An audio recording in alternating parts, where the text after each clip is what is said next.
What's up, YouTube? This is DEFCON 3 Security coming at you from somewhere here on Spaceship Earth. Today we are in the Honda Civic, the old trusty Civic. All right, so today's topic, and it's getting dark, man. So I'm sorry, I'm trying to get this done before it gets completely dark. I don't have a flashlight today to illuminate me. So today's topic is kind of for beginners, but basically it's, what am I going to title this? Something like what to expect at security jobs, like different posts, all right? And this is out of my experience, and some of these posts, I've talked to other guards and gotten enough insight to know what to expect. So I'm just going to go through a few. For example, if you work at a hospital, right? This is what you're to anticipate, or what you should expect. A hospital job, you'll find yourself, it's an exciting job, the pros, right? You're going to always have something going on. You're going to have, I mean, if you're into like action, I couldn't think of a better place. You'll get to see a lot of patients. You'll get to see bad things happen. You might see some good things happen as well, like childbirth, delivery, things like that. You know, they might need to utilize you for so many different scenarios. And that's where some of the cons come in. So, you know, working at a emergency room or a hospital setting, you know, let's say, for example, somebody got shot up and the family wants to see their loved one before they die, but the doctors are like, no, you got to wait out here. We can't have anybody in here during surgery. And you're like, no, I just want to see him again. At this point, they might say something like, well, get security here. We make sure this person doesn't come into the sterilized room while we do surgery. And then you come in, right? And now you're over here trying to tell this person, hey, man, chill out. You got to relax. And, you know, they're obviously upset because, you know, gosh forbid somebody close to me was on their way out. I'd probably want to see them one more time before they go. And then I've got these doctors and a security guard telling me, hey, no, you can't go back here. Man, it could get crazy, right? You know, some of the cons at working at a hospital are germs. You know, when the whole coronavirus thing happened, you know, I'm actually working at the hospital now. You can imagine how scared I was, not knowing what this whole virus was about and the severity of it, or standing enough about it to have any sort of reassurance. I remember not wanting to go in the hospital and freaking out, especially with having people coming in getting sick. You know, just in general, there's so many germs in a hospital.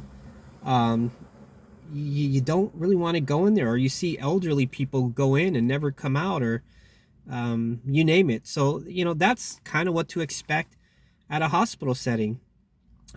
If you got a job in that field, those are just some things to know. Clubs.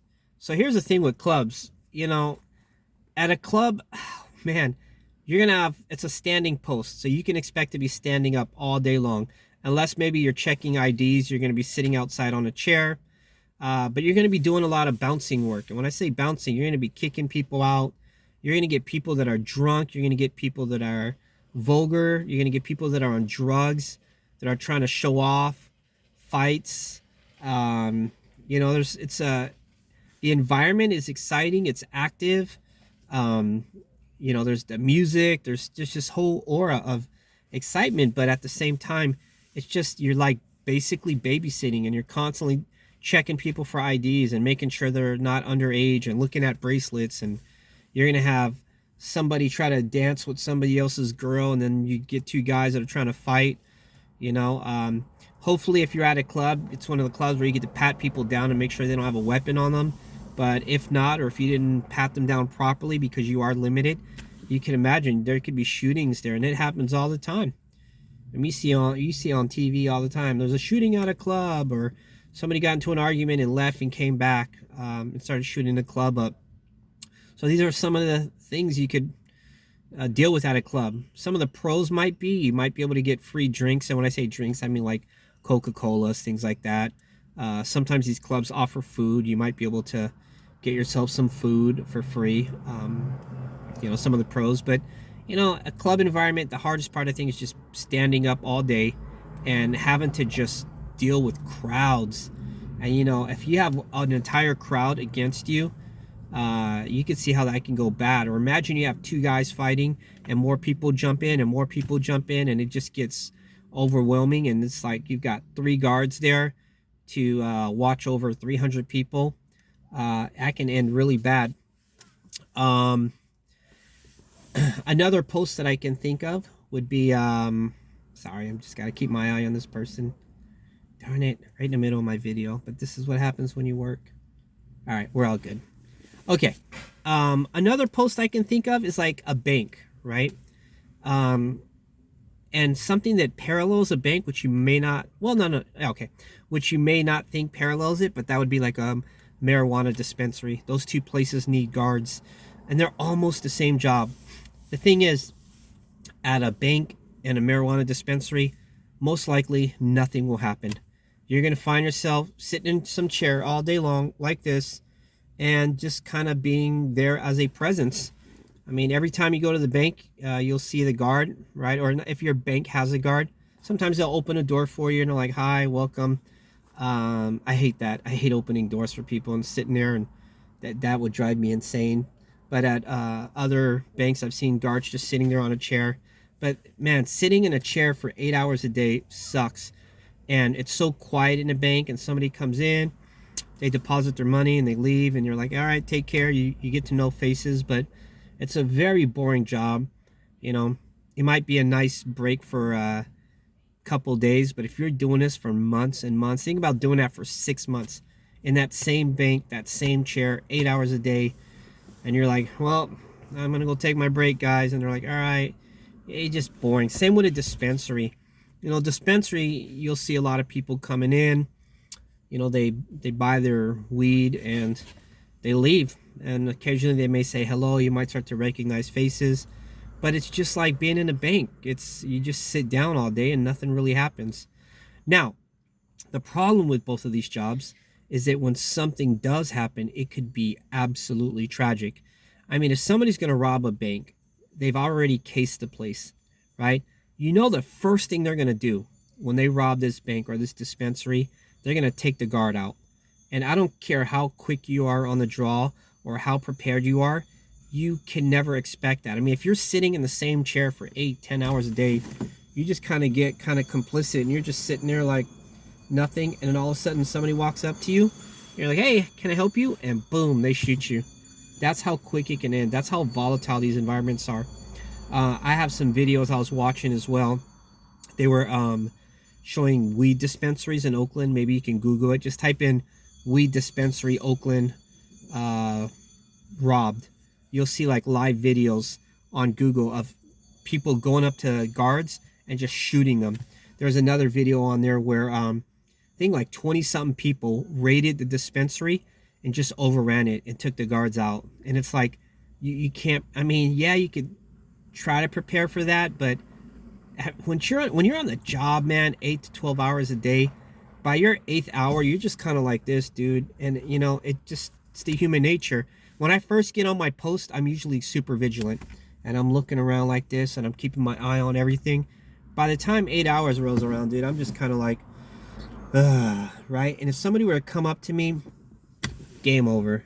And it sucks. And, you know, I'm not trying to make myself volatile by saying that, but it's the truth, you know? So those two jobs, sitting jobs, easy money, but at the same time, something can pop off really bad. Another job that security does is loss prevention. You know, with loss prevention, your entire job is basically to make sure that nobody's going to steal from that particular store. Yes, you are security in some regards, but you're not really designed to go out there and break up fights or things like that. Your main job is to be the eyes to try to capture somebody that's or dissuade somebody from stealing. Most laws now prohibit you to even try to grab somebody or arrest them. You know, when I was growing up, and when I say growing up, it wasn't even that long ago, if you were caught shoplifting, man, they would take you to this little room in the back of the store and call the cops. But I don't think you can do that no more. I'm actually pretty certain you can't do that no more. Taking somebody to that little room in the back would be illegal. Uh, it's they would consider it kidnapping, believe it or not. If it's not a felonious offense, right? When I say felonious, if it's not a felony, it's something like a misdemeanor, petty theft. They do not want you going after somebody, and that's generally the law everywhere. As a security guard, if somebody's not committing a felony, they just want you to call the cops. If somebody's committing a felony, you do have the right to act on it, but you know, it really depends on what kind of felony they're committing. If I saw a lady getting assaulted right now out here and choked out, I guarantee you I'm gonna use all the force I need to save her. But if I saw a lady getting yelled at out here, it's not a felony. I would try to obviously intervene and maybe say, hey man, what's going on here? You guys can't be yelling out here like that. But that's about all I can do. Let me think about another post. You know, amusement parks come to mind. The amusement park, again, it's almost like clubs. You're gonna have to deal with a lot of nonsense with people trying to break the rules, cut in line.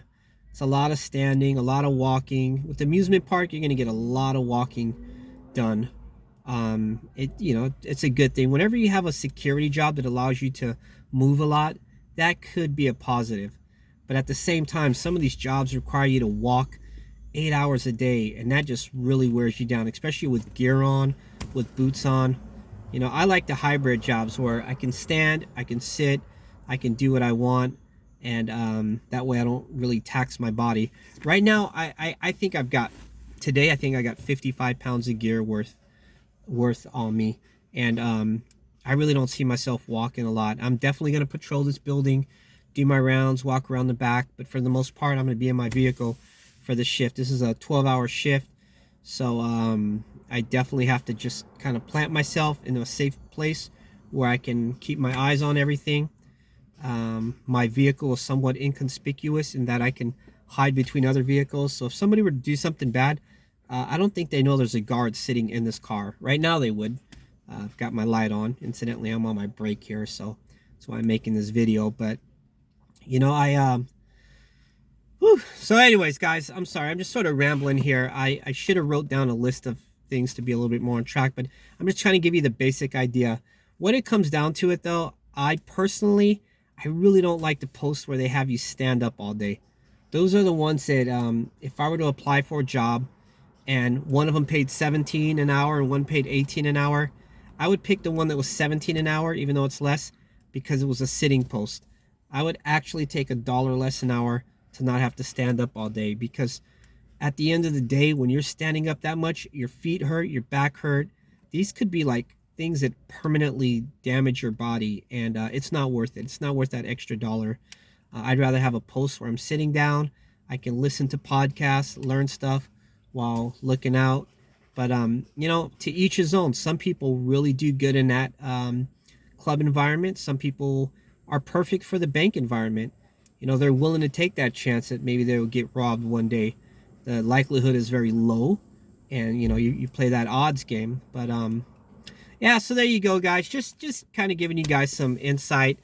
Let me know what you think. I'm curious what you do on your post, and do you have any more feedback? There's obviously a lot of other security jobs out there. Some people, you've got security guards on military bases, guarding nuclear power plants. The list goes on. But just food for thought. I thought I'd give you guys a couple posts that I've been on and what to expect. Trucking yard. I was at a trucking yard. What sucked about it is every time a truck would come in, I'd have to log them in. Every time it would leave, I'd have to log them out. It got just to be very monotonous. I was bored as hell, and just when I relax and kick back, a truck would come and I'd have to get up with all this gear, go outside. Really sucked when it was raining. You're inside, you just start drying off. 15 minutes later, a truck comes into the yard. You got to log him in, check his ID, log him back out. I've worked on a marijuana farm. That was scary because the likelihood of something bad happening was high. Even on my first day there, they were like, hey Mike, we keep having people trying to break in. This week alone, 3 people tried to drive in with their trucks and steal the marijuana plants. Yes, the job pays good, but the thought that there's an actual threat of getting ambushed and having people shoot at us and rob us, that was scary. These marijuana farms, man, they've got millions and millions and millions of dollars worth of inventory. So that's why we had to have a lot of guards, had the parameters completely cameraed up and motion detection up and heavily armed. And, the smell was difficult. The wind was crazy. The weather was unreasonable. It was hot. You're basically out in the farm. There's nothing blocking the wind, no buildings. Sun is directly overhead. If you need to use the bathroom, it was a pain, man. It was so many acreage that to go use the bathroom, you have to drive pretty far to find a bathroom. If you want to heat up your coffee, it's not happening. If you want to wash your hands, good luck. You get your 1 hour break and then you go right back out there. It's almost like being in the middle of the forest all day. And there was a lot of isolation. When we were out there, everybody was separated from each other, and all I would hear all day was the wind blowing and just the sun beating on me. And yeah, like I said, it paid good, but it was definitely not something I would want to do again. So yeah, there's a few more examples, guy. All right, so thank you so much for watching my videos. Thank you so much for the comments. You guys are absolutely awesome. You guys are encouraging. You make me want to continue doing YouTube videos. When I started doing YouTube videos, I didn't ever do it for the money or, God, the fame. There's no fame in this, right? But I just wanted to educate people. And the fact that I've close to 400 people and I've heard some awesome stories. I've learned a lot. I've made some friends. I just, I certainly appreciate it. So anyways, guys, look, you know your worth. You know your value. Please value your time. And above all, be safe.